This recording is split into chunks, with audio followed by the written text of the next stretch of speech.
What up, y'all? Welcome to the J&O Show. We talk about Amala Ekpunabia. I think I said her name right. The title says she hates marriage. We over here, this is the channel that loves marriage. So she is now our enemy forever. Yes. We gonna be going at it until we die. No. I'm sniping you. I'm gonna hit you with Cupid's arrow. What? No, that sounds weird. I messed that up. Either way, she has a case against marriage. We'll see what she has to say. Stay to the end because we lost it on this one a little. Well, I lost it on this one. this is true. She laughed. Okay. All right. Well, roll clip. You said you don't want to get married. Why don't we start with you? Why don't you want to get married? For me, it's just the foundation of marriage is a religious one, and I'm not a particularly religious person. And as far as where religion or marriage applies today, it's pretty symbolic. It's a piece of paper and a trip to the courthouse. And Now, Amala, normally me and you be here. Yep. I be with you on a lot of stuff you saying. Yep. Now, I don't know where she at now because this is an old clip. This is an old whatever podcast. Brian looked like he like 10 years younger. It could just be the stress of the show. Like this could have been last year and it's just so stressful. It ages you exponentially like you're the president or something like that. It's possible.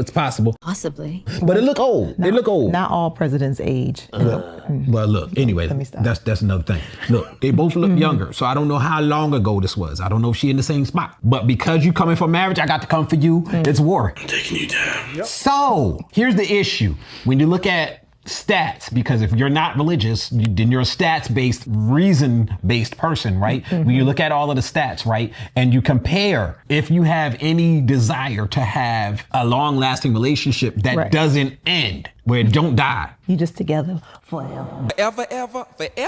Yeah, right, you want to be together forever, and that's what your desire is. This ain't for all of y'all out there that's slanging axes and passing walls around like you passing a collection plate in the congregation. It ain't for y'all, because some of y'all do that. In the church, y'all pass collection plates, and then after church, you pass yourself around the same way. This ain't for y'all, all right? Okay. Some of y'all don't go to church either, and y'all still pass yourselves around like it ain't nothing. It's all good. That's not what we talking about.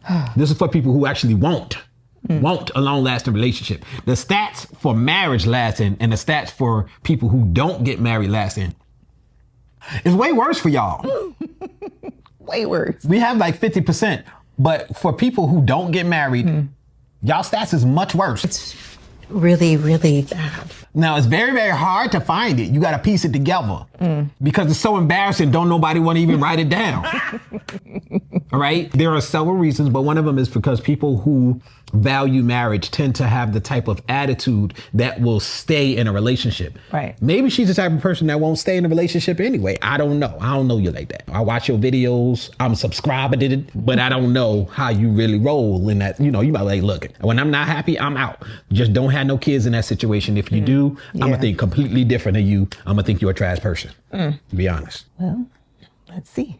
I don't find it necessary. It may become necessary in life for taxes and healthcare and dealing with children and properties, but just foundationally, I don't think it's the most important thing. Real commitment comes from that relationship that you share with your partner, kids, communication, and what you've both decided is real. That piece of paper doesn't really do much, in my opinion. And that's the issue. Everybody sums up marriage to a piece of paper. Like, y'all really think marriage is literally just a piece of paper? Like, how daft can y'all be? Ouch. Like, seriously? Like, I know we talked about this before on our channel here because this is the channel for married people. By married people. And people who want to be married. So I understand that not everybody is necessarily marriage minded per se, but to just sum it all up and be like, oh, well, marriage is just a piece of paper, especially the fact that she went back foundationally, it's a religious institution. Yeah. If you're going to use that umbrella as far as what you think marriage is, it's deeper than just a piece of paper because it's something that's bigger than yourself. Religion is something that's bigger than you as one individual. It's dealing with a collective. And when you're thinking about marriage, it's not just a piece of paper because it's not just dealing with you as a single person. You're dealing with your spouse, whoever it is that you decide to marry. You guys are coming together as one unit. I don't know. I don't want to go off on a tangent, but it's just That just always irks me, like when people say it's just a piece of paper.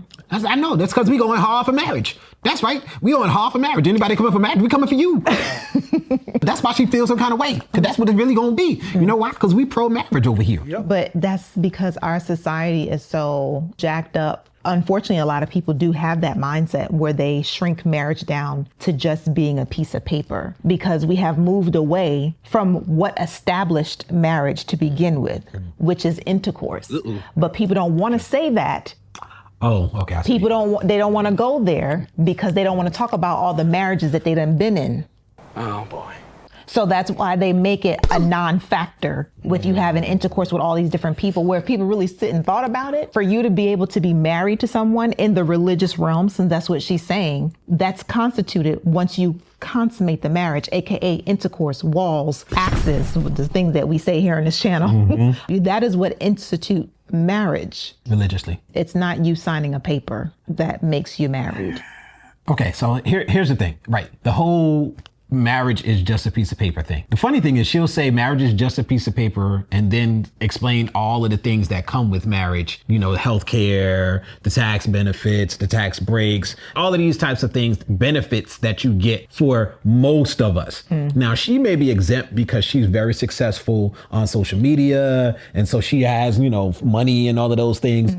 But the reality is there's a stark difference between how someone who is more religious looks at marriage and how somebody who is secular looks at marriage. Because what they do is they put marriage under the umbrella of relationships. People who have religious backgrounds put relationships under the umbrella of marriage. So it's like marriage is here, and parts of marriage are the relationship, the kids, the responsibility to society, finances, healthcare.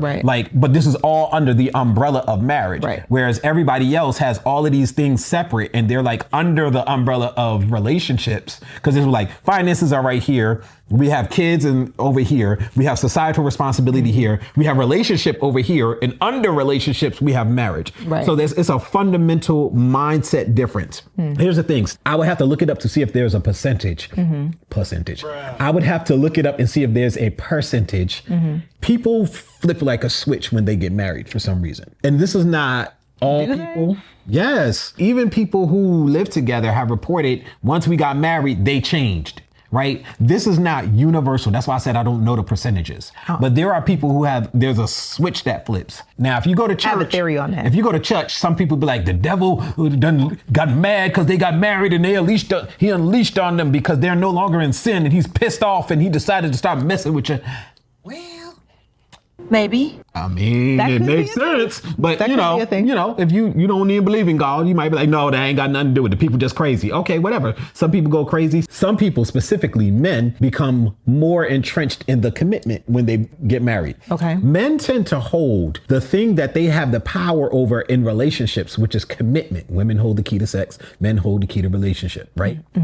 Men hold and value what it is they have control with in the relationship. Generally, when a man gets married, his level of commitment, his level of sacrifice increases.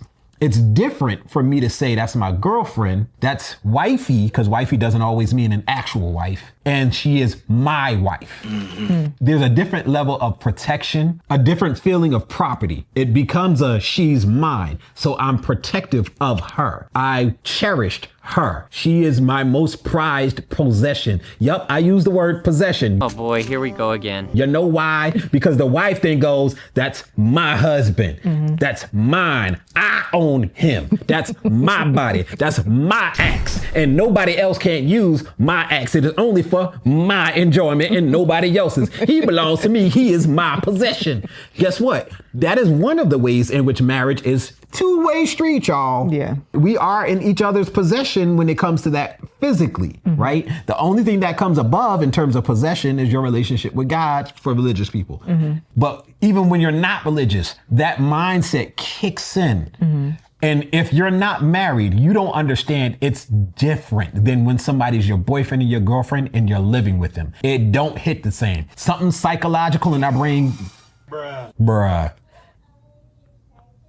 something psychological in our brain clicks. We have a heightened level of that protection, that idea of possession and stuff like that. For those of you who feel that you're free and you're always going to be an individual, even when you're in a relationship. I mean, if you're just in a relationship, yeah, you are an individual. But when you're married, you're no longer an individual. You are a unit. It is a very different way of moving about life. And you have to decide which one of those two works for you. We can have the conversation about what's going to happen when you go and talk to Jesus and what he's going to say back to you, and whether he's going to damn you to eternal damnation or he's going to cover you with the blood of Jesus Christ. All of that, that's a whole nother thing. Okay. Just talking to everybody in general. There's a different level when you become married. It's a different mindset. I was getting ready to say, going back to that, when you said that people change when they get married, there's a mindset switch. And people say like, oh, you've changed this, that, and the third. Sometimes for the better, sometimes for the worse. So I have a theory about this. I think that sometimes it could be that the person has changed. That could be the case because they're realizing, okay, I'm married now, and this is what my idea of marriage is. This is what I'm supposed to do. This is how I'm supposed to act. True. So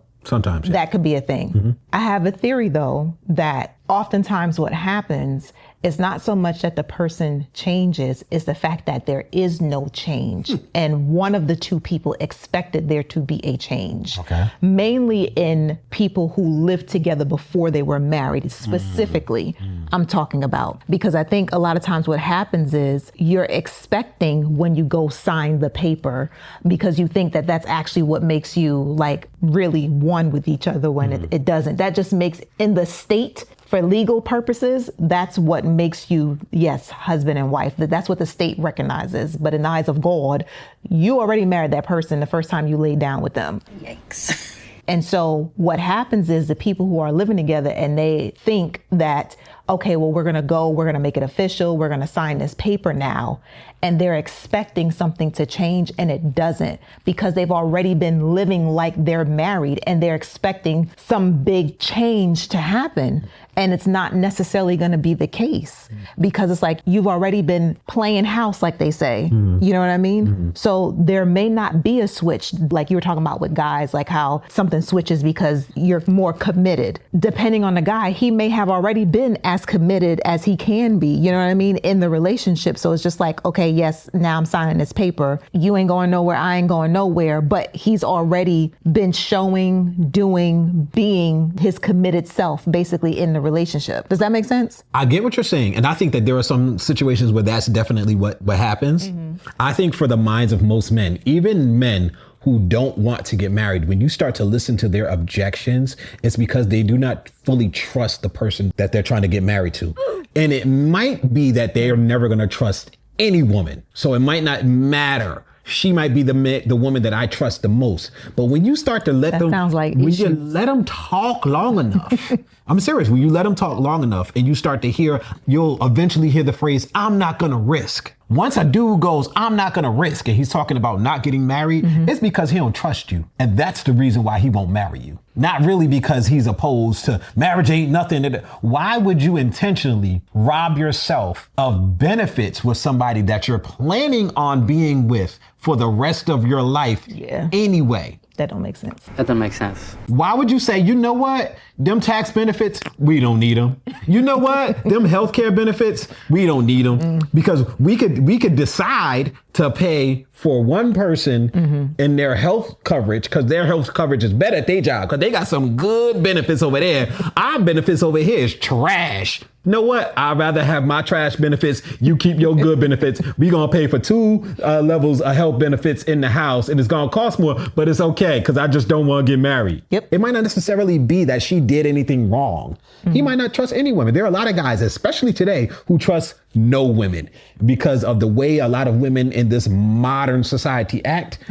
I don't blame them. Okay, well, you guys comment your thoughts down below and let us know, what do you think? Do you think that it's better for you to not risk getting married? Or do you think... I don't even blame you. Or do you think, you know what, I'm better off getting married? Sure, let us know. Definitely don't blame y'all. I'm with y'all. Pro-marriage all the way to definitely. Find you a good girl. You ain't got to worry about it. Yeah. Good luck with that. This is true. Find you a good man. You ain't got to worry about that. Yeah, looks like you've got your work cut out for you. Good luck, y'all, because apparently that's hard. I know. I'm sorry. Quick health nugget. So if you are feeling hungry throughout the day, instead of snacking, go ahead and drink water. Studies have shown that oftentimes you're not really hungry, you're thirsty.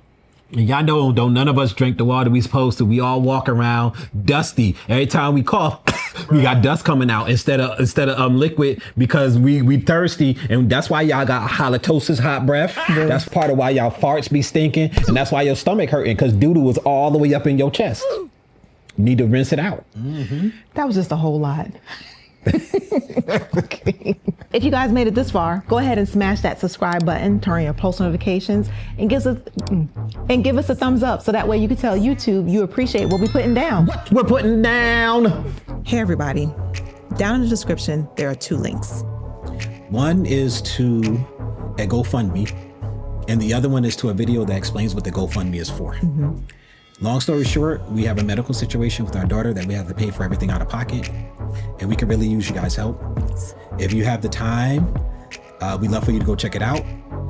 If you have the money, the funds, we'd love for you guys to help. If not, maybe you could send a link to somebody else who can help.